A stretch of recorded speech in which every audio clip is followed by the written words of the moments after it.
Hello everyone. तो इस video के अंतर्गत हम क्लास 12th के मैथमेटिक्स के मॉडल पेपर को क्वेश्चन नंबर 71 से सोल्व करने वाले हैं, है ना। तो चलो बिना टाइम वेस्ट किए हम इसे आज स्टार्ट करते हैं। देखो क्वेश्चन क्या है 71 में, x इक्वल टू एक मैट्रिक्स दिया गया है और बोला है कि बताओ x की पावर अगर 4 किया जाए तो आंसर क्या होगा, है ना। देखो तो x की पावर 4 की अगर हम बात करें तो इसको अभी हम रखते हैं, ठीक है। पहले क्या करो कि जो x की वैल्यू दिया हुआ है ना, यहाँ से पहले एक्स स्क्वायर फाइंड करते हैं। एक्स स्क्वायर हमारे पास निकल कर क्या आता है ना। पहले वो मैं देखता हूँ। देखो 0 1 1 0 और अगेन क्या करना है, फिर से इसी वैल्यू को 0 1 1 0। अब यहाँ से क्या करना है, इसका प्रोडक्ट क्या होता है, रो का गुना कॉलम में, पढ़े हैं ना। देखो रो को कॉलम से, तो 0 को 0 से करेंगे तो आ जाएगा 0 और फिर 1 को 1 से कर देंगे तो प्लस कितना आएगा 1। चलो हो गया फर्स्ट रो को। अब फिर सेकेंड कॉलम में आते हैं तो देखो यहाँ से ऐसे करेंगे तो आ जाएगा 0 और प्लस अगेन कितना आएगा 0, ठीक है। चलो अब इस रो को इस कॉलम से करते हैं तो आ जाएगा 1, तो यहाँ से कितना आ जाएगा 1 को करेंगे 0 तो 0 और प्लस यहाँ से आ जाएगा ये भी 0। अब इसको इससे करेंगे तो आ जाएगा 1 प्लस 0। देखो तो आंसर क्या बन रहा है यहाँ तक में 1 0 0 1, यानी कि एक्स स्क्वायर की वैल्यू जो निकल कर आ रहा है हमारे पास, वो देख लो फिर से अगेन एक्स की वैल्यू के बराबर है, देखो, है ना। तो अगर हम इसका फिर से अगर मैं स्क्वायर करूँ तो इसका मतलब है किसी नंबर को 2 टाइम्स लिखना पड़ेगा और 2 टाइम्स का मतलब हम लोग को तो रिजल्ट पता ही है क्या होता है, देख लो सेम आ रहा है वही चीज़, है ना। यानी यही वैल्यू जो है ना वो एक्स की पावर 4 के वैल्यू के भी इक्वल हो जाएगा, यानी यही इसका आंसर हो जाएगा, है ना। यानी ऑप्शन नंबर कौन सा आ रहा है इसका, तो option number D is right answer. Option number D is right answer. Question number 72 है tan inverse 2x upon 1 minus x square. देखो ये ट्रिग्नोमेट्रिक इन्वर्स में डायरेक्ट इसका फार्मूला होता है, ठीक है स्टूडेंट्स। तो क्या होता है इसका फार्मूला, तो वो होता है 2 tan इनवर्स x, है ना। तो ये इसका आंसर हो जाएगा, option number A is right answer. Question number 73 है the principal value of cos inverse √3/2 is. देखो इसका प्रिंसिपल वैल्यू निकालना है तो सबसे पहले क्या करो, यहाँ पे कॉस इनवर्स ये जो √3/2 है, ठीक है। तो कितना की वैल्यू है कॉस में, तो ये कॉस π/6 होता है, यानी 30 डिग्री का वैल्यू। तो कॉस से कॉस इनवर्स अगर खत्म हो जाएगा तो मेरे पास क्या बचेगा π/6, है ना। तो π/6 इज द राइट आंसर, यानी ऑप्शन नंबर कौन सा, C is right answer. Question number 74 है which one of the following is true for a binary operation O defined on n by AOB equal to A plus B। देखो 74 में क्या है ना कि हमारे पास दो नेचुरल नंबर के बीच इन्होंने O एक बाइनरी ऑपरेशन यूज किया है और इन्होंने बताया यहाँ पे कि इस O का क्या जाएगा कनेक्टिविटी, वो प्लस का है, ठीक है। तो हम यहाँ से काम करते हैं BOA निकाल कर देखते हैं कि क्या आता है, ठीक है। तो जाहिर सी बात है B प्लस A आएगा। तो हमने क्या देखा यहाँ पर कि AOB वो इक्वल हो रहा है BOA का, तो ये तो कम्यूटेटिव हो गया, ठीक है। ये क्या हो गया कम्यूटेटिव। नाउ अब देखो क्या करना है, यहाँ के बाद का जो स्टेप होगा वो क्या करेंगे, हम लोग एसोसिएटिव को चेक करते हैं, ठीक है। एसोसिएटिव में क्या होता है सॉरी ये मिस्टेक हो रहा है थोड़ा, इसे क्या करना है AO और इसको लिखो BOC, ठीक है। देखो इसे क्या लिखना होगा, तो अभी भी हमने बताया कि ये जो AO है ना इसे रहने देते हैं और BOC, अगर AOB जो है ये प्लस B हो रहा है तो बताओ BOC कितना होगा, तो ये B प्लस C हो जाएगा। देखो इस तरीके से। तो ओवरऑल क्या लिखेंगे, अब बताओ ये पूरे को अगर मैं B मान लेता हूँ तो AO पूरे B है, ठीक है। तो AOB हो गया, यानी A plus B plus C आया यहाँ से, है ना। सिमिलरली उसी तरह से अगर मैं AOB और OC निकालता हूँ तो क्या आएगा वो देखो AOB, है ना। तो यहाँ से काम करें A प्लस B लिखना होगा इसे और OC रहने देते हैं, ठीक है। अब क्या करना होगा कि A प्लस B को फिर से मैं अगर A मानूँ और यहाँ पे B को C को मैं B मान लूँ, ठीक है। तो AOB हो गया। तो जबकि ये पता है हम लोगों को कि AOB जो है OA प्लस B से कनेक्ट हो रहा है, तो यहाँ से क्या होगा A plus B plus C से, ठीक है। तो हमने यही देखा देयरफॉर ए ओ बी ओ सी जो है वो इक्वल हो रहा है ए ओ बी ओ सी का। ठीक है, तो ये तो एसोसिएटिव हो गया, ये क्या हो गया एसोसिएटिव।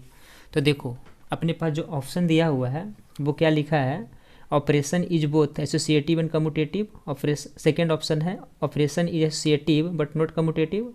ऑप्शन सी है operation is commutative but not associative. और ऑप्शन जो फोर्थ पे है डी नंबर पे वो है नन ऑफ दिस। तो हम तो यही देखें कि दोनों के दोनों क्या हो गया, कम्यूटेटिव भी है तो ये एसोसिएटिव भी है, यानी कि option number A is right answer. Question number 75 है number of binary operations on the set A B is. देखो अगर नंबर ऑफ बाइनरी ऑपरेशन की बात किया जाए, है ना, बाइनरी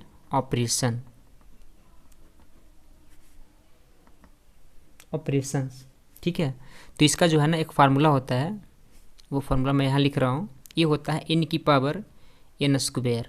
ठीक है, सपोज करो यहाँ पे मान लिया जाए कि हमारे पास एक सेट ए है और इसमें ए कॉमा बी दो एलिमेंट है ना, तो यहाँ पर n जो है ना वो नंबर ऑफ़ एलिमेंट को शो करेगा, तो यहाँ पर n की वैल्यू कितना हो जाएगा 2 हो जाएगा। ठीक है, तो इसी आधार पे इसी बेस पे अगर सोचा जाए इस क्वेश्चन में 75 में, तो यहाँ पे भी तो एक हमारे पास सेट है जिसमें दो एलिमेंट ए कॉमा बी है ना, तो सिंपल हम क्या करेंगे n की वैल्यू 2 रखेंगे और फिर n स्क्वायर है तो फिर 2 और इसकी पावर क्या बनता है 2। ठीक है, तो देखो ओवरऑल अगर हम सोल्यूशन की बात करें तो क्या बनेगा 2 तो ठीक है, बेस का जो है 2 की पावर 2 कितना होता है 4 और 2 की पावर 4 कितना आता है 16 आता है। ठीक है, तो 16 जो है ना इसके नंबर ऑफ बाइनरी ऑपरेशंस हो जाएंगे। ओके, यानी option number B is right answer. Question number 76 है, देखो यहाँ पे एक इंटीग्रेशन दिया गया है और बोला इसकी वैल्यू इवैल्यूएट करो।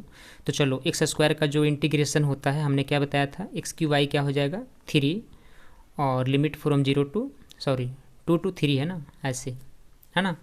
अब इस वैल्यू को हम लिमिटिंग में पुट करें, देखो अपर लिमिट यहाँ पुट करेंगे, तो काम करो पहले 1/3 को हम बाहर कर रहे हैं, अपर लिमिट जब 3 यहाँ डालेंगे 3 का क्यूब कितना हो जाएगा 27 और माइनस लोअर लिमिट जब यहाँ पे डालेंगे तो 2 का क्यूब कितना होगा 8, देखो ऐसे आएगा और यहाँ से आ जाएगा 1/3 और 17 में से 8 जाएगा तो बचेगा 19 जो कि इंटू में आएगा, तो यानी हमारे पास जो फाइनल आंसर बना वो क्या बनेगा 19/3 यानी 19/3, यानी option number C is right answer.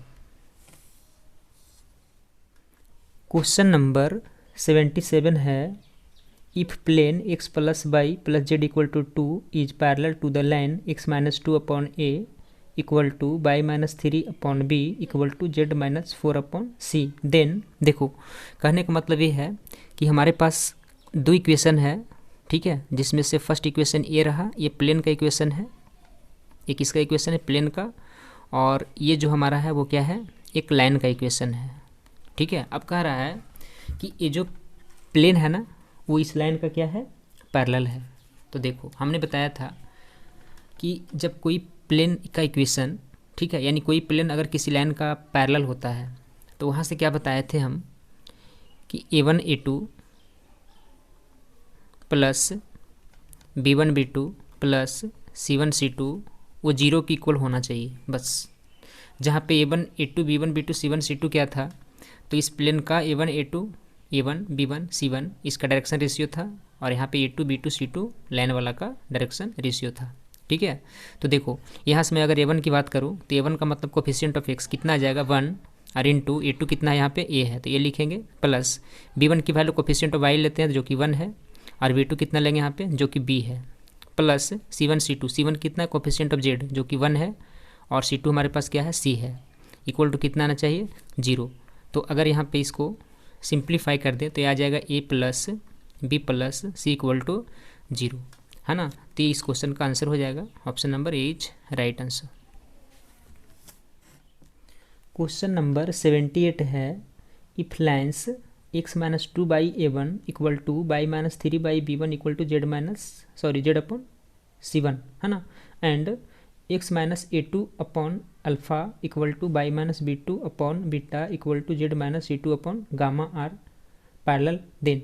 देखो कहने का मतलब ये है कि हमारे पास कार्टेशियन फॉर्म में दो को जो है ना क्या दिया हुआ है, लाइन्स दिया हुआ, ठीक है, लाइन का इक्वेशन दिया गया है, कार्टेशियन फॉर्म में है। क्लियर। अब कह रहा है कि ये दोनों आपस में पैरेलल है, तो बताओ कौन सा ऑप्शन सही है।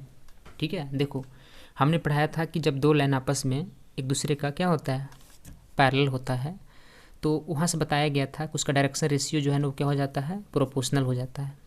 क्लियर। तो सपोज करो कि हमारे पास लाइन फर्स्ट हो गया और ये लाइन जो है ना क्या हो गया, सेकेंड, है ना। तो देखो मैं लिख सकता हूँ ऐसे कि since line one is parallel to line two, line one parallel line two if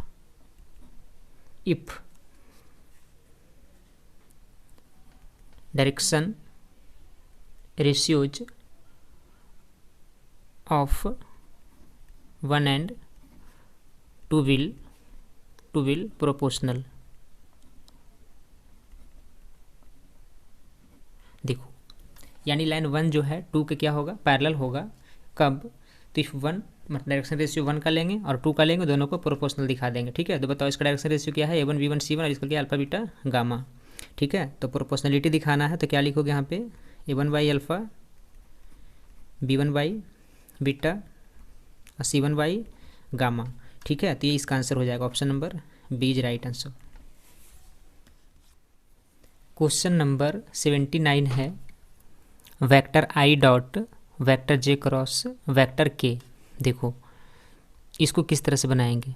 सबसे पहले वेक्टर आई जो है उसको रहने देते हैं, डॉट करना है जे क्रॉस के का। हमने पढ़ाया था कि जे क्रॉस के जो होता है ना वो क्या होता है हमारा, तो वो भी क्या होता है, आई वेक्टर बनाता है। ठीक है, अब बताओ आई डॉट आई क्या होता है, तो वो तो वन होता है, तो ये इसका आंसर हो जाएगा। ठीक है, यानी option number B is right answer. Question number 80 है tan inverse 6/17 plus tan inverse 11/23। देखो इसकी वैल्यू फाइंड करना है, तो अपन पढ़े हैं इसका एक फार्मूला होता है। ठीक है, वो क्या था, tan inverse x plus tan inverse y का क्या होता था वो, तो वो होता था tan inverse x plus y upon one minus x into y. ठीक है, तो इस फार्मूले को हम यहाँ पे क्या करेंगे, अप्लाई, और इसकी वैल्यू को इवैल्यूएट करेंगे। तो चलो फटाफट देखते हैं। देखो क्या आएगा, tan inverse x plus y, तो एक्स की जगह पे कितना है 6/17 और प्लस 11/23 और वाई क्या है 1 माइनस एक्स वाई, तो यानी कि 6/17 और इंटू कितना आ जाएगा 11/23। ठीक है, अब देखो यहाँ से क्या करना है, टेन इनवर्स तो जैसे है वो ठीक ही है, इन दोनों का ले लो एलसीएम, तो एलसीएम कितना आ जाएगा 17 इंटू 23 और यहाँ से क्रॉस मल्टीप्लिकेशन यानी कि 23 इंटू 6 आएगा और प्लस 11 इंटू कितना आ जाएगा 17 अपॉन यहाँ से कितना आएगा 17 गुना 23 और माइनस आ जाएगा 6 इंटू 11 और बाई कितना आ जाएगा 17 इंटू 23। देखो ठीक है, ये नंबर हम लोग यहाँ से हटा सकते। नेक्स्ट स्टेप क्या आ जाएगा हमारे पास, वो देखो टेन इनवर्स 23 कितना होता है 138 प्लस 17 इंटू 11 इंटू 17 वो कितना होता है 187 अपॉन फिर यहाँ से आ जाएगा 17 इंटू 23 391 और माइनस 11 6 जा 66, तो क्या बनेगा टेन इनवर्स, इसको ऐड करते हैं तो 8 7 15 यानी 325 है ना, 325 और इसको लेस करेंगे तो ये भी आ जाएगा 325। चलो कट के कितना आ जाएगा 1, यानी कि टेन इनवर्स कितना आ रहा है 1, तो टेन इनवर्स 1 का मतलब क्या, टेन इनवर्स इसको 10π/4 लिखना होगा और टेन इनवर्स से 10 भी यहाँ से कैंसल्ड आउट हुआ, तो फाइनल आंसर क्या बना π/4, यानी option number C is correct. So students, in this lecture I did complete from question number 71 to 80, यानी 71 से लेकर 80 तक का सोल्यूशन हमने इसमें कर दिया। अब हम लोग इस लेक्चर को यहीं पे अंत करते हैं, ठीक है। अब देखते हैं कि नेक्स्ट लेक्चर हम लोग कहाँ तक कवर कर पाते हैं, ठीक है। तो चलो इस लेक्चर को हम यहीं पे एंड कर रहे हैं, तब तक के लिए जय हिंद।